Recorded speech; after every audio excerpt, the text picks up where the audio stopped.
Hey YouTube, today we're going to talk about the fairing on the Lowrider ST.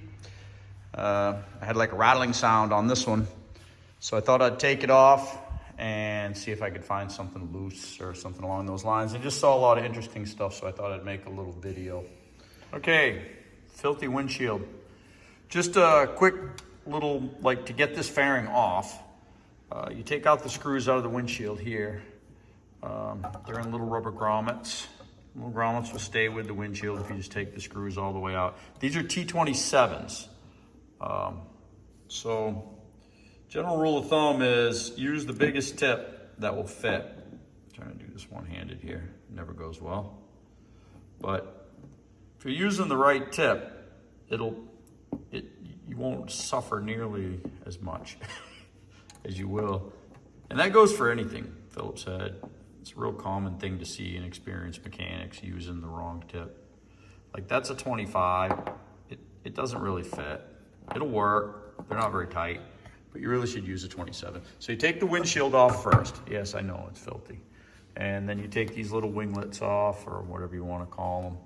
You don't have to take the headlight trim ring off. This is the infamous headlight trim ring on these Lowrider STs that has a tendency to fall off. I feel like I put a little piece of foam on here somewhere, right there. That's like a body molding tape. I just put a little bit of that on there, just to make it stick. I'll replace that when I put that back on, but you don't need to take that off. So windshield screws, and then you take out these screws that go through here. So the windshield screws will end up in here. Take those out, and you take these screws out, and these screws over here. All T27s, Torx 27s, and these are the little screws for those little wing fairings that go on there. So one of the things I saw was this sticker here says inspected by Gunslinger, custom paint. So I'm guessing that that's probably who actually paints these for Harley Davidson. Thought that was pretty cool. Part numbers, FX fairing, outer fairing El Diablo. So it's attached on with a few spots here, like little speed nuts. Here and here and here and here. So nothing's loose there. It looks like a little wiring harness. It's chafing right here. Headlight comes off with it, so when you go to take this off, you have to be ready to unplug this right here. It's this cord right here. So you just lift it up so you can slide it out of there. So this is what it looks like underneath.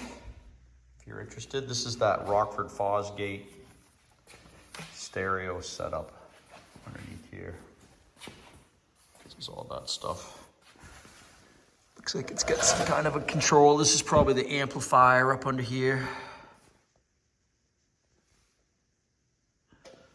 And some more decals. It's a sub-assembly. I don't see anything broken in here. Maybe this is rattling. Maybe I'll wrap some foam around that. You can kind of hear it buzzing at like around 3,000 RPMs. Let's see what this is, where that wiring harness was rubbing a little bit. Anyway, I just thought this was interesting. You can see these things here I made. Let me talk about these in another video. These are like plugs I made for when I'm riding in the rain, or if it's really cold out and I don't want a lot of airflow. They're just foam. I just cut them to the right shape with a like electric knife, and then they just plug in. Done. You don't really see them that much when you're riding, and it just kind of blocks the airflow. It's kind of, those are my rain plugs, I call them. All right, that's it.